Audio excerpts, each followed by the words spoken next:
You know exactly which door you closed before you turned the volume up. Maybe it was a show. Maybe it was just a song you weren't ready to explain. You got good at reading a room in half a second. Who's safe, who isn't. Whether this specific hallway is one you can be yourself in for the next 90 seconds.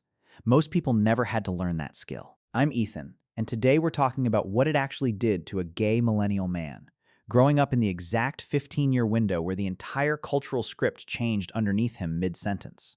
Here's the part that makes this generation different from the ones on either side of it, and it's more specific than people assume. Researchers studying sexual minority adults across generations split them into distinct cohorts by the era they came of age in, and millennials land in a strange, split position. Older millennials came of age closer to what researchers call the visibility cohort, shaped by the 1990s and the long shadow of the AIDS crisis, where visibility existed but came with real, calculated risk attached to it. Younger millennials landed closer to the equality cohort, coming of age in the 2000s, when marriage equality was the dominant conversation and the future suddenly looked plannable in a way it hadn't before. Same generation, technically. Two almost entirely different psychological starting conditions, depending on which half of the millennial range you were born into. And hold on to that split, because it's going to explain something about your own timeline you probably never connected to a research paper. Which means the guy who came out at 19 in 2003 and the guy who came out at 19 in 2013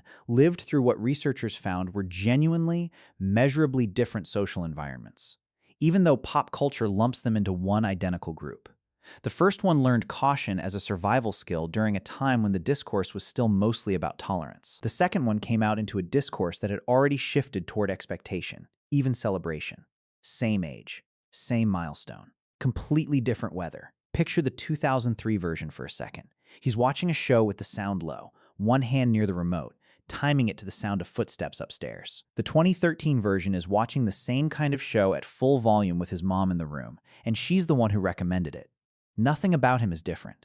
The room changed. Here's the psychological mechanism running underneath all of it, and it has an actual name: minority stress. It's not one big trauma. It's the accumulated cost of chronic, low-grade vigilance. Constantly calculating who's safe, editing pronouns half a second before you say them, clocking a room before you've even sat down in it. Research on this consistently links it to measurably higher psychological distress, independent of anything else going on in a person's life, not the big moment people picture. The 1,000 small edits nobody else in the room ever notices you making. Here's the detail that complicates the tidy version of this, worth sitting with for a second. Despite what minority stress theory would predict, gay men as a group don't consistently show the low self-esteem researchers originally expected to find. Something else happens alongside the stress. A self-concept built specifically because you had to construct it on purpose, rather than absorbing it by default the way the majority often does.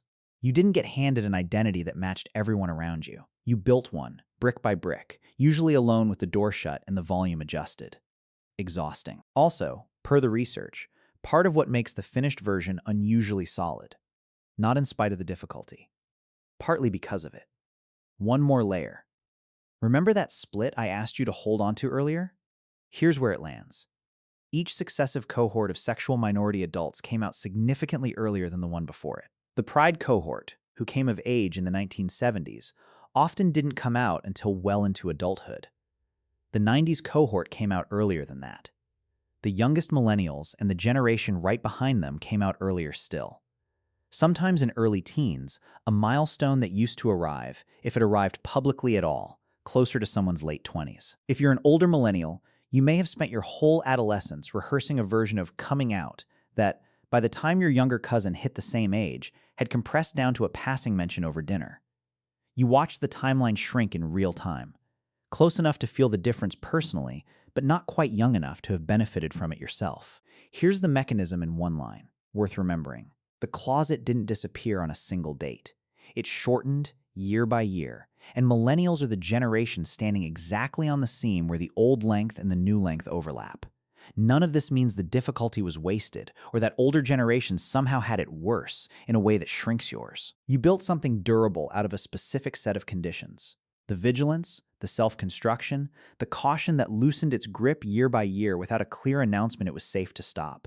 A lot of you are still running that scan in rooms where you don't need to anymore. Not a flaw, just software that never got the update notice. If any of this landed, try this. Next time you catch yourself doing the half-second scan in a room that's actually safe, Just notice that you noticed. You don't have to force it to stop. Knowing it's a program running in the background, not a fact about the room, changes what it costs you to carry. You still remember that hallway. Some part of you is probably still checking it, even now.